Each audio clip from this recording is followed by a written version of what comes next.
Welcome back to Florida Realtors Live. I'm your host, Stacy Stahl, contributing editor for Florida Realtor Magazine and managing editor for Housing Wire, host of the Real Trending podcast.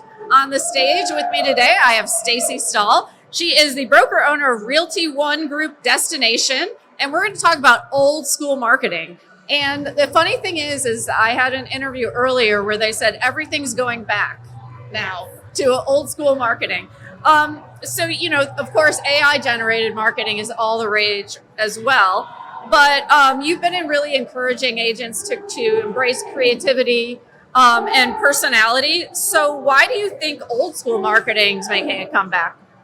I think that old school marketing is making a comeback because everyone is oversaturated now with all of this information. I mean, when you're online, you've got social media scrolling and you get text messages and, emails galore. People are looking to break away from that cycle of overload of information. Yeah, absolutely. And I do feel like, and then the mistake of AI generated content kind of sounding alike, people are looking for authenticity from their agent as well. And that's kind of what you had talked to me about how using AI is good. It's not a bad thing. Oh, absolutely. But you have to make your marketing unique. So talk to me a little bit more about your philosophy with that.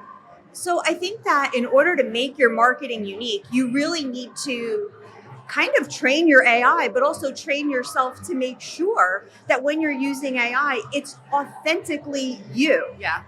You need to tell it stories. You need to say like, hey, this is how my day went. What do you think about this? How do you interpret this information?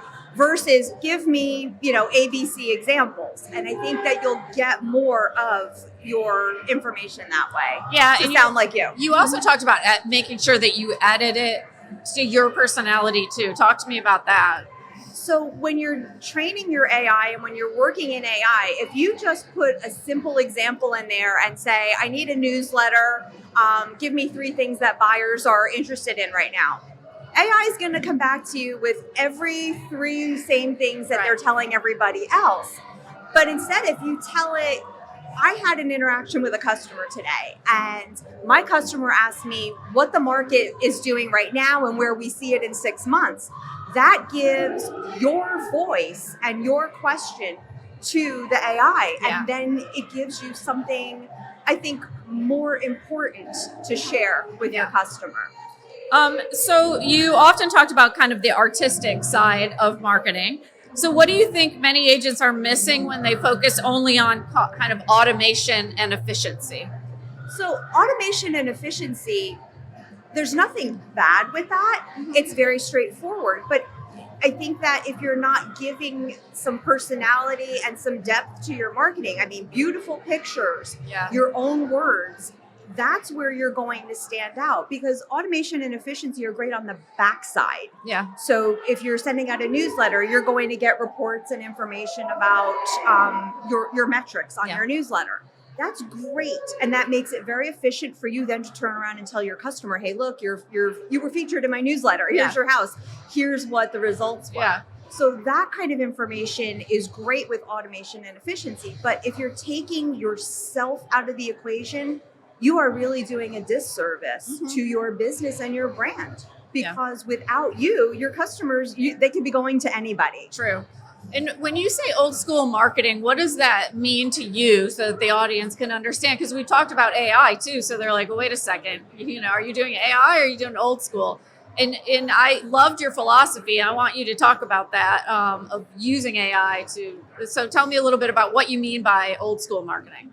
So I had done a chat with some agents recently from another state, and we were talking about what they were doing. And everything they were talking about was the tools, the technology, and what they were provided and how they were giving their information to their customers. And they were like, so what do you do, Stacy? And I said, I send a monthly newsletter that is not like a standard formatted newsletter. I said, I send out, it's got beautiful pictures, it's got information about my town. And I said, and I get tremendous views on this newsletter that goes out because it's not the same as what everybody else is doing.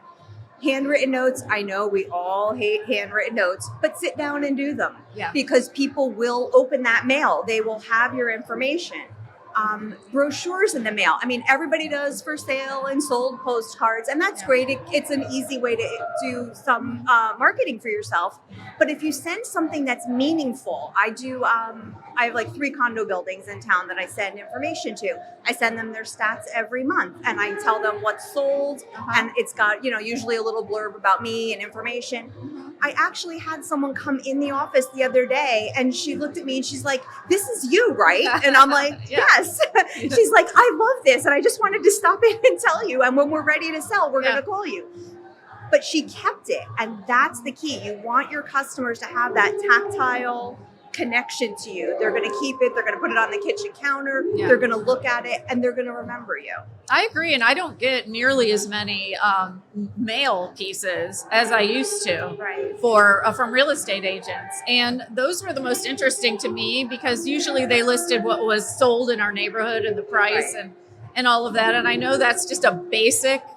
And everybody moved away from it because they felt like, oh, that's too basic. That's not enough. But it actually is enough. It is. And especially when you're packaging it with your branding so that you can, say like, this is me. Yes, this is me. And use a good picture. That's like really important. Make sure that they know it's you. Yes. So newsletters have been around forever, but many struggle to make them engaging. It sounds like you found that that mix of the right content. So let's be more specific about what is in your newsletter.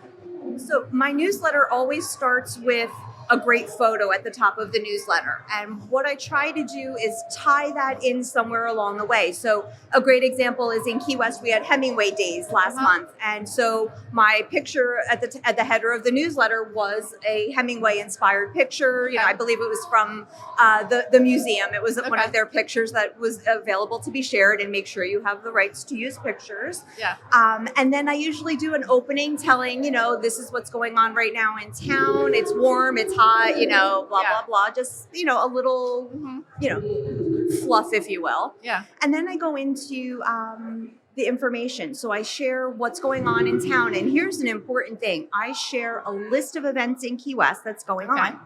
I do not link to the events. And that's because I don't want people that I've just captured with my newsletter to go down the rabbit hole of clicking on a link and moving away from me. I want them to stay in my newsletter. They can go Google and see what event is. I mean, I tell the dates, I tell what the event is, but I don't want people leaving my newsletter because I want them engaged. So they're telling the story. So we've got the events, and then I usually share a couple of my listings, their picture, click on it, and those clicks go only to my websites. Okay. So they're not leaving my universe. So the clicks go to my websites. And then beyond that, we go into our stats. And I will take from the MLS the stats that I choose to share. And then I do put that into my AI. And I let it analyze it. But I don't just rely on what it says. Obviously, you have to know your own stats and you have to go back and check what the AI is telling you. And it makes it, I try to say, it's not that it's dumbing it down, but I'm not sharing a chart. I'm sharing a conversational view of what's happening in our market. And then I do maybe another little bit of information, maybe, if you're getting ready to buy or if you're getting ready to sell, but it's not 3 things that you must do. It's something informational that might apply more to my neighborhood. And then I do a nice close, if you're looking to buy, sell, here's my information. And they liked that. They liked that. Here's my information and the close. Okay. And so, what I've noticed is if you hide the logo, you could not tell who did the message. So what tips do you have for agents who want to stand out in their marketing, whether it's email, whether it's, snail mail, old school, new school, whatever it is? You have to first find your own voice and what your market and what your customers and what they're looking for.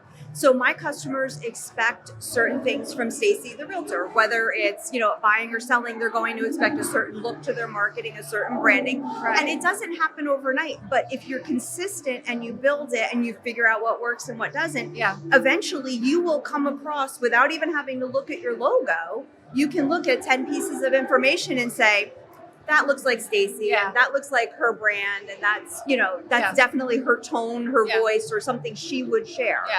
And that's what you have to build towards. So, you first have to start with a little bit of the tough work and finding your voice and not just using only your brand. Yeah.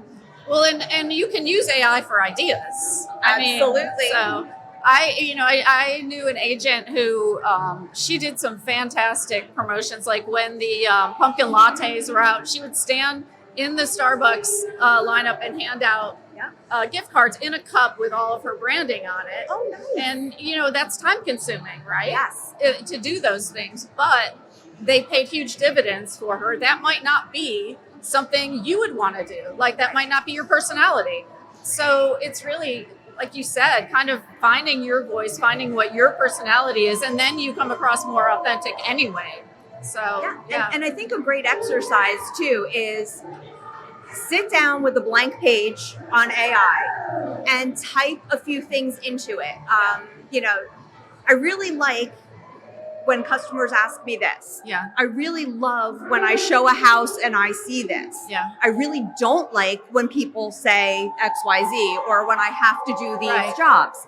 Tell me how I can translate that to make my brand better. Yeah. Those types of things are going to remain in your AI brain, if you will, and it comes back more and more and more every time that you use it. And then you can say, I don't like this. And that's a huge thing too. Yeah. Telling your AI, this sounds cheesy, I would never say that. Yeah. Then you just get rid of it, right? Yeah. Exactly. Yeah. But if you don't tell your AI, then you're not really going to come across authentically you. Definitely. So for agents who feel like they aren't naturally creative, AI is one way to do it, but what are some other ways that they can kind of insert their personality in their marketing? If they feel like, I don't believe that people aren't creative. I think everybody has creativity, but some people don't believe it for themselves. So it's hard. And I think that's one of the lessons, like as a realtor, we have realtors that are strictly number people and we have realtors that are strictly marketing people. And I really believe there's a happy medium. Yeah. And I think that if you take that breath of air and sit down and just, again, like stare at that blank page and say, what about this? What about that? And AI, have a conversation with your AI, like talk to it. Yeah. And go back and forth. You will find some creativity in there. And, take 30 days and go out and just do the same thing every week. Yeah. And make sure that it's you. And if it's not comfortable, then it's not you. Yeah. I mean, that's an easy indicator right there. If it's not comfortable, although you could say that about video, it gets more comfortable the more you do it. So yes, it does. But yeah. So where do you think AI saves the most time for you maintaining that kind of old school marketing? So it definitely helps. I have scattered brain. I love to think about a lot of things, talk with my hands, the whole bit. Yeah. But for me, it helps rein some of that in because I will literally say, I want to talk about this.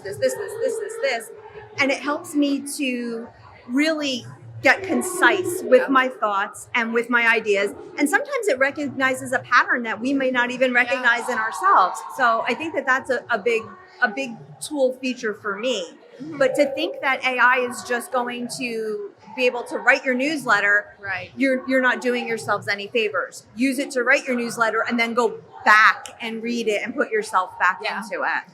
So if everyone in this room could leave with one marketing challenge for the next 30 days, what would you tell them they could do to make their business more memorable? Choose something that feels right to you.